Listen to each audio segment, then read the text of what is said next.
Hello बच्चों, कैसे हैं आप सब लोग। स्वागत है आप सभी का अपने लर्निंग फार्मेसी चैनल पे। बच्चों, आज की इस वीडियो में हम कवर करेंगे questions for upcoming railway pharmacist examination. जो बच्चे हमारे चैनल से काफ़ी समय से जुड़े हुए हैं उनको पता होगा कि इस तरह के जो रेलवे फार्मासिस्ट एग्जामिनेशन में जिस तरह के क्वेश्चन आने हैं, काफ़ी समय से हम इन तरह के क्वेश्चन पे ध्यान दे रहे हैं, क्योंकि अब आपकी जस्ट रेलवे एग्जामिनेशन होने ही वाले हैं। Most probably next year Feb to March के दौरान कभी भी आपके एग्जामिनेशन हो सकते हैं। तो ये बेस्ट टाइम है अपने एग्जामिनेशन के लिए प्रिपेयर करने का।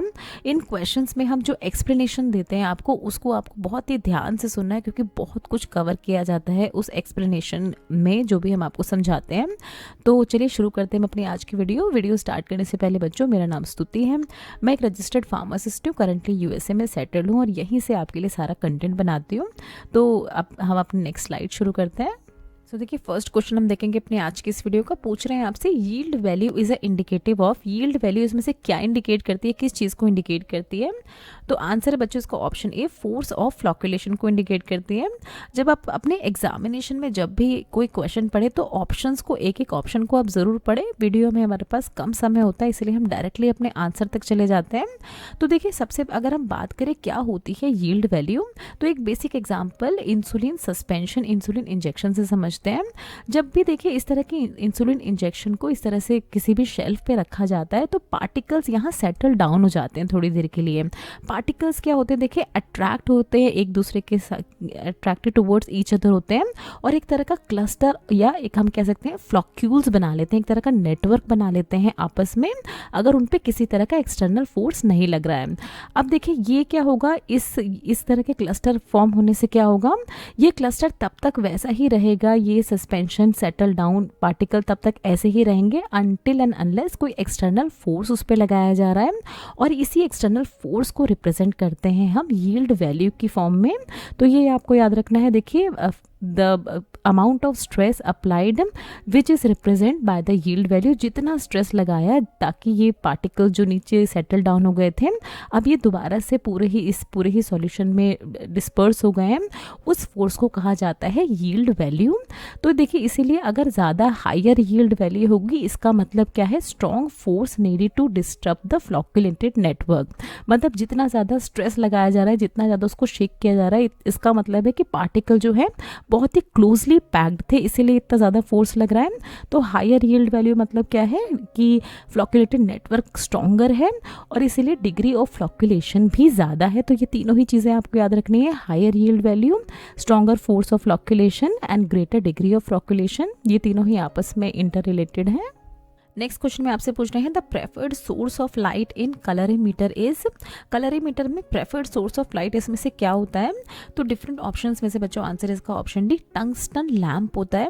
ये जो आप लाइट सोर्स देख रहे हैं इसी की बात की जा रही है, टंगस्टन लैम्प का इस्तेमाल किया जाता है कलरीमीटर में। अब देखिए, कलरीमीटर एक ऐसा साइंटिफिक इंस्ट्रूमेंट होता है जिसके द्वारा क्या मेजर किया जाता है, प्रॉपर्टी ऑफ कलर्स। तो कलर्स की क्या किस तरह की प्रॉपर्टी है उसको मेजर किया जाता है कलरीमीटर के द्वारा। अब इसमें किया क्या जाता है, देखिए यहाँ ये लाइट सोर्स से लाइट पास की जाती है, टंगस्टन लैम्प से लाइट पास की जाती है जो कि पहले जाती है कंडेंसर पे। कंडेंसर के थ्रू देखिए एक तरह की फोकस्ड लाइट अब जा रही है मोनोक्रोमेटर यानी इस प्रिज्म के अंदर, और फिर ये प्रिज्म जो है ये रिफ्लेक्ट कर रहा है इस तरह की लाइट को। अब यहाँ से देखिए एक ये जो स्लिट के थ्रू जो लाइट पास हुई है अब ये जा रही है कहाँ पर, सैंपल होल्डर में, जहाँ पर इसमें सैंपल अंदर रखा हुआ है। तो कितना अमाउंट ऑफ लाइट यहाँ पर आप देखेंगे, कलरीमीटर एक ऐसा डिवाइस है जो कि मेजर करता है how much light is absorbed, कितनी लाइट एब्जॉर्ब हुई है सैंपल के द्वारा, और देन कितनी लाइट ट्रांसमिट हुई है इस सैंपल के द्वारा, जो कि यहाँ पर डिटेक्टर की मदद से डिस्प्ले पे रिकॉर्ड कर ली जाती है। और इसमें सैंपल और प्योर सॉल्वेंट में कंपैरिजन किया जाता है कि सैंपल ने कितनी लाइट एब्जॉर्ब और ट्रांसमिट की, प्योर सॉल्वेंट ने कितनी लाइट एब्जॉर्ब और ट्रांसमिट की, और इसकी वजह से इसके थ्रू पता लगाया जाता है कि कलर्स की क्या प्रॉपर्टी है और आइडेंटिफाई किया जाता है कलर्स को।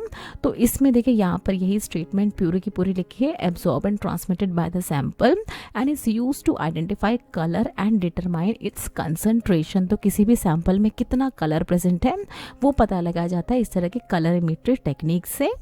नेक्स्ट क्वेश्चन में आपसे पूछ रहे हैं when two substance have same absorbance the wavelength is called. तो इसके पहले आंसर देख लेते हैं। आंसर इसका ऑप्शन बी आइसोबेस्टिक पॉइंट। अब देखिए अच्छे से आपको एक्सप्लेन करते हैं। अगर हम लाइट की प्रॉपर्टी की बात करें तो 3 तरह की प्रॉपर्टी होती है लाइट की। या तो किसी सरफेस पे लाइट रिफ्लेक्ट बैक हो जाएगी, उस सरफेस पे अगर लाइट पड़ती है तो, या अगर उस सरफेस पे पड़ती है तो लाइट उसमें एब्जॉर्ब हो जाएगी, या उस सरफेस से लाइट ट्रांसमिट हो जाएगी। तो ये 3 तरह की प्रॉपर्टीज होती है लाइट की। अगर 2 सब्सटेंस है, 2 कोई ऐसे सब्सटेंस है जिनकी एब्जॉर्बेंस सेम है, मतलब same amount of light absorb होती है उस सब्सटेंस पे आके, तो किस वेवलेंथ पे वो लाइट आ रही है उस वेवलेंथ को कहा जाता है आइसोबेस्टिक पॉइंट उन सब्सटेंस का। ये याद रखना है आपको। डेफिनेशन अगर हम देखें तो when two substance have same absorbance same है, तो जो वेवलेंथ जिस पे ये होता है एब्जॉर्बेंस जिस पे सेम आती है उन लाइट्स की, उनको कहा जाता है आइसोबेस्टिक पॉइंट। तो एब्जॉर्बेंस क्या होता है, देखिए यहाँ पर यही समझाया है आपको। एब्जॉर्बेंस वो अमाउंट ऑफ लाइट है जो कि एक सब्सटेंस अपने अंदर एब्जॉर्ब कर लेता है रादर देन रिफ्लेक्टिंग और transmitting through it. Next question में आपसे पूछना है, देखिए life period of drug dealt in, मतलब लाइफ पीरियड ऑफ ड्रग को किस वाले शेड्यूल में डिस्कस किया जाता है। डिफरेंट शेड्यूल्स में से आंसर है इसका ऑप्शन ए शेड्यूल पी में डिस्कस किया जाता है life period of drug. Basically drug को कहाँ किस तरह से स्टोर करके रखना है, स्टोरेज कंडीशंस क्या होनी चाहिए ड्रग की किसी भी, उसको डिस्कस किया जाता है शेड्यूल पी में। देखिए schedule P of drug and cosmetic act and rule 1945 में। शेड्यूल एच की अगर हम बात करें तो जितनी भी प्रिस्क्रिप्शनल ड्रग होती हैं जो कि एक रजिस्टर्ड मेडिकल प्रैक्टिशनर की प्रिस्क्रिप्शन पे ही फार्मासिस्ट को डिस्पेंस करनी होती है, उन सभी को रखा जाता है शेड्यूल एच में। और शेड्यूल एम में होती हैं जितनी भी गुड मैन्युफैक्चरिंग प्रैक्टिस होती हैं, किसी भी ड्रग को किस तरह से बनाया जाए, किस तरह से एनवायरनमेंट होना चाहिए जहाँ पर वो ड्रग बने, तो सारी ही जीएमपी आती हैं शेड्यूल एम में। नेक्स्ट पूछ रहे हैं आपसे अमाइलम इज ऑल्सो नोन एज, अमाइलम को इसमें से किस और नाम से जाना जाता है। डिफरेंट ऑप्शंस में से बच्चों आंसर है इसका ऑप्शन ए स्टार्च, जो है स्टार्च को जाना जाता है अमाइलम के नाम से। तो ये जो अमाइलम है ये एक तरह की देखिए लैटिन टर्म है जिसमें स्टार्च को रिप्रेजेंट किया जाता है। अगर हम स्टार्च की बात करें तो एक तरह का कॉम्प्लेक्स कार्बोहाइड्रेट होता है जो कि बहुत सारे प्लांट्स में पाया जाता है, जैसे पोटैटो में होता है स्टार्च, कॉर्न्स में होता है स्टार्च जिसको कॉर्न स्टार कहा जाता है। यूज़ की बात करें तो देखिए बहुत सारी इंडस्ट्रीज़ जैसे फूड इंडस्ट्रीज़ में as a thickeners, textile modifier, texture modifier, मतलब किसी भी प्रोडक्ट का टेक्सचर इंप्रूव करने के लिए, अगर प्रोडक्ट बहुत ही ज़्यादा लूज कंसिस्टेंसी का है तो उसको थोड़ा सा थिक करने के लिए इन तरह की फूड इंडस्ट्रीज़ में स्टार्च का इस्तेमाल किया जाता है। फार्मास्यूटिकल एक्सिपिएंट की तरह इस्तेमाल किया जाता है स्टार्च को। जिन बच्चों को नहीं पता, एक्सिपिएंट्स ऐसी प्रिपरेशंस होती हैं जिनको बल्क को इंक्रीज करने के लिए भी ऐड किया जाता है और जिनको बहुत सारी अलग अलग प्रॉपर्टीज़ के लिए भी ऐड किया जाता है टैबलेट या कैप्सूल मैन्युफैक्चरिंग के दौरान। पेपर प्रोडक्शन में इस्तेमाल किया जाता है इन तरह के स्टार्च का, एंड टेक्सटाइल मैन्युफैक्चरिंग में भी इसका काफ़ी ज़्यादा इस्तेमाल किया जाता है। अगर हम अदर नेम्स की बात करें जिस दूसरे नामों से जाना जाता है स्टार्च को, तो देखिए अमाइलम हमने देखा था, अमाइलॉन के नाम से भी जानते हैं, starch powder and corn starch, तो इन सारे ही नामों से जाना जाता है स्टार्च को। नेक्स्ट पूछ रहे हैं आपसे, देखिए plasma membrane is composed of, plasma membrane इनमें से किसकी मिलके बनी होती है। डिफरेंट ऑप्शंस में से बच्चों देखिए आंसर है इसका option B protein, lipid and carbohydrate तीनों की ही मिलके बनी होती है प्लाज्मा मेम्ब्रेन। अगर हम बात करें देखिए ये पूरा ही जो सेल इसके प्लाज्मा मेम्ब्रेन के स्ट्रक्चर की बात करें तो ये बनी होती है, देखिए फोस्फोलिपिड बाई लेयर होता है इसमें। बाई लेयर मतलब एक फोस्फोलिपिड ऊपर की तरफ आप लेयर देख रहे हैं और एक यहाँ पर नीचे की तरफ होती है, बाई लेयर होती है। अब यहाँ पर आप देख रहे हैं फोस्फोलिपिड बाई लेयर मतलब लिपिड तो प्रेजेंट है ही किसमें, प्लाज्मा मेम्ब्रेन में। अब यहाँ पर आप देख रहे हैं देखिए ये वाले जो पोर्शन होते हैं ये होते हैं ग्लाइकोप्रोटीन्स, तो इसका मतलब इस प्लाज्मा मेम्ब्रेन पे प्रोटीन्स भी प्रेजेंट हैं और यहीं पर देखिए कार्बोहाइड्रेट की साइड चेन भी अटैच होती है इन्हीं तरह के ग्लाइकोप्रोटीन से, तो इस पे कार्बोहाइड्रेट भी प्रेजेंट है। तो ये तीनों ही चीज़ें होती हैं प्लाज्मा मेम्ब्रेन में, इस तरह के स्ट्रक्चर में आप देख रहे हैं। और भी क्या क्या चीज़ें होती हैं, तो ये हाइड्रोफिलिक रीजन होता है, यहाँ पे ये जो पूरा ही रीजन होता है ये हाइड्रोफोबिक रीजन होता है प्लाज्मा मेम्ब्रेन का। यहाँ ट्रांस मेम्ब्रेन प्रोटीन प्रेजेंट होते हैं और ये पूरा ही स्ट्रक्चर हमने देखा। तो सेल्यूलोज की अगर बात करें तो सेल्यूलोज प्रेजेंट नहीं होता है, बट कोलेस्ट्रॉल प्रेजेंट होता है एनिमल सेल्स में। अगर हम बात करें एनिमल सेल की प्लाज्मा मेम्ब्रेन में, तो आंसर था इसका option B protein, lipid and carbohydrate.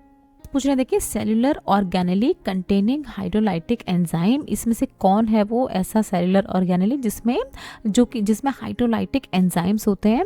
तो यहाँ पर डिफरेंट ऑप्शंस में से बच्चों आंसर है इसका ऑप्शन डी, लाइसोसोम्स। यहाँ देखिए हमारी ये एनिमल सेल है और यहाँ इसका जब हमने थोड़ा सा वाइड पोर्शन देखा तो ये लाइसोसोम को एक्सप्रेस करके इन्होंने दिखाया हुआ है। और लाइसोसोम के अंदर आप देख रहे हैं क्या प्रेजेंट है, हाइड्रोलाइटिक एंजाइम्स प्रेजेंट है। जिनको हाइड्रोलाइटिक एंजाइम कौन सा प्रेजेंट है, तो एसिड हाइड्रोलेज प्रेजेंट होता है इन तरह के लाइसोसोम्स के अंदर, जिनका काम क्या होता है।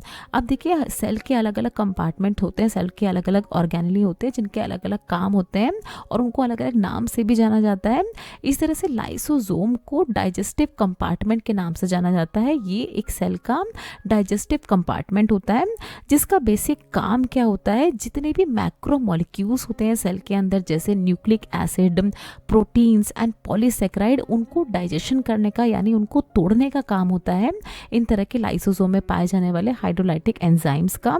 इसीलिए इनको सेल का सुसाइडल बैग भी कहा जाता है। तो ये एक अपना डिफरेंट क्वेश्चन बन गया कि which of the following is a suicidal bag of the cell, तो द आंसर इज लाइसोसोम्स। और किन एंजाइम के कारण होता है, तो एसिड हाइड्रोलेज एंजाइम के कारण होता है ये। क्वेश्चन पूछ रहे हैं आपसे, देखिए which of the following are not found in plant cell, plant cell में इनमें से क्या नहीं पाया जाता है। आंसर है इसका ऑप्शन ई, सेंट्रियोल नहीं होता है प्लांट सेल में। बाकी जो तीनों ही ऑप्शन आप देख रहे हैं, माइटोकॉन्ड्रिया, राइबोसोम एंड क्लोरोप्लास्ट, ये तीनों ही पाए जाते हैं प्लांट सेल में। सेंट्रियोल की अगर हम बात करें तो एनिमल सेल में पाया जाता है सेंट्रियोल, प्लांट सेल में नहीं होता है। और किस तरह का दिखता है, तो यहाँ पर आप इस तरह की शेप देख रहे हैं, स्पिंडल इस तरह की शेप देख रहे हैं, तो ये होता है सेंट्रियोल। बेसिक काम क्या होता है एनिमल सेल्स में, इसका सेल डिवीजन के टाइम पे करेक्टली सेल जो है वो डिवाइड हो जाए, पेरेंट सेल डॉटर सेल से अलग हो जाए, सारे जेनेटिक मटेरियल जितने भी हैं वो डॉटर सेल में जा पाए सेल डिवीजन के दौरान। तो इसको करेक्ट देखने का काम, इसको करेक्ट करने का काम होता है इन तरह के सेंट्रियोल्स का, जो कि सिर्फ एनिमल सेल्स में होते हैं, हमने देखा प्लांट सेल्स में नहीं होते हैं। नेक्स्ट पूछ रहे हैं आपसे, देखिए रफ एंडोप्लाज्मिक रेटिकुलम को रफ क्यों कहा जाता है। तो डिफरेंट ऑप्शंस इसमें देख रहे हैं बच्चों आप, बट आंसर हम देखेंगे सीधे ही। आंसर है इसका option B, surface is stuffed with ribosome. अगर हम देखें इस तरह का स्ट्रक्चर देखें, ये तो यहाँ न्यूक्लियस के जस्ट बाहर प्रेजेंट होते हैं इस तरह के रफ एंडोप्लाज्मिक रेटिकुलम, और इसके साइड में ये जो पार्ट आप देख रहे हैं ये है स्मूथ एंडोप्लाज्मिक रेटिकुलम। तो रफ और स्मूथ में आप जो बेसिक डिफरेंस देख रहे हैं वो इन राइबोसोम्स का होता है। रफ एंडोप्लाज्मिक रेटिकुलम में ये राइबोसोम इस तरह से स्टफ्ड होते हैं, यानी इस तरह से अंदर की तरफ होते हैं इन रफ एंडोप्लाज्मिक रेटिकुलम की लेयर पे। स्मूथ में किसी भी तरह का राइबोसोम नहीं देख रहे हैं आप।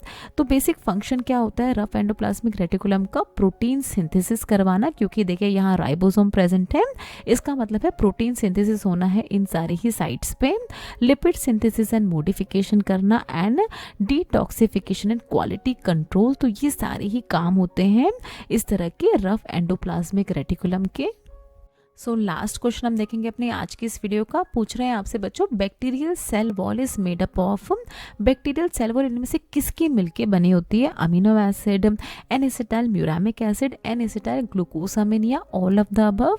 आंसर है बच्चों इसका option D, all of this. अब हम अगर हम बात करें, देखिए ये बैक्टीरिया है, पूरा ही इसका स्ट्रक्चर है। यहाँ पर ये जो आप देख रहे हैं ये है बैक्टीरियल सेल वॉल, जो अंदर आप रेड कलर की टाइनी सी वॉल देख रहे हैं, ये होती है बैक्टीरियल सेल वॉल जिसकी हम बात कर रहे हैं। फिर ये यहाँ पर आप कैप्सूल देख रहे हैं, पूरी ही ये जो बैक्टीरियल का कैप्सूल है, फिर इसके अंदर राइबोसोम्स हैं जो कि प्रोटीन सिंथेसिस करवाते हैं बैक्टीरिया के अंदर, साइटोप्लाज्मा है, मीसोसोम्स हैं, डीएनए इनका जेनेटिक मटेरियल प्रेजेंट है। बैक्टीरियल सेल वॉल की अगर हम बात करें तो बेसिक जो कंपोनेंट होता है बैक्टीरियल सेल वॉल का वो होता है म्यूरेन, यानी एक तरह का पेप्टिडोग्लाइकेन। और क्या क्या प्रेजेंट होता है, ये जो दोनों चीज़ें आप देख रहे हैं, N acetyl muramic acid and N acetyl glucosamine, ये क्या है, शुगर्स के नाम है जो कि बैक्टीरियल सेल वॉल में प्रेजेंट होते हैं। ये दोनों ही शुगर्स एंड अमीनो एसिड भी प्रेजेंट होते हैं बैक्टीरियल सेल वॉल में, और ये सब आपस में मिलके बनाते हैं एक तरह का मैश लाइक स्ट्रक्चर जो कि बैक्टीरियल सेल वॉल को स्ट्रेंथ प्रोवाइड करता है। तो ये तीनों ही चीज़ें प्रेजेंट होती हैं। हमने अपने इस वाली फिगर में देखा कि सारी ही चीज़ें प्रेजेंट होती हैं बैक्टीरियल सेल वॉल में। सो थैंक्स फॉर वॉचिंग बच्चों। नेक्स्ट वीडियो में कुछ इसी तरह के बहुत इंपॉर्टेंट क्वेश्चंस हम आपके लिए लेके आएंगे जो कि आने वाले रेलवे फार्मासिस्ट एग्जामिनेशन में बहुत ज़्यादा बेनिफिट करने वाले हैं आपको। तो वीडियो अगर पसंद आए तो लाइक किए बिना बिल्कुल ना जाया करें, इस चैनल को सब्सक्राइब ज़रूर किया करें, इसी तरह से हमें अपना सपोर्ट दिखाते रहें। किसी भी तरह का अगर सवाल है आपके मन में तो नीचे दिए गए कमेंट सेक्शन में आप हमसे कुछ भी पूछ सकते हैं। ये कुछ हमारे रिलेटेड वीडियोस के लिंक है जिन पे क्लिक करके आप इनको देख सकते हैं। दोस्तों, लर्निंग फार्मेसी पे आने के लिए और ये वीडियो देखने के लिए आपका बहुत बहुत शुक्रिया। मिलते हैं अगले वीडियो में।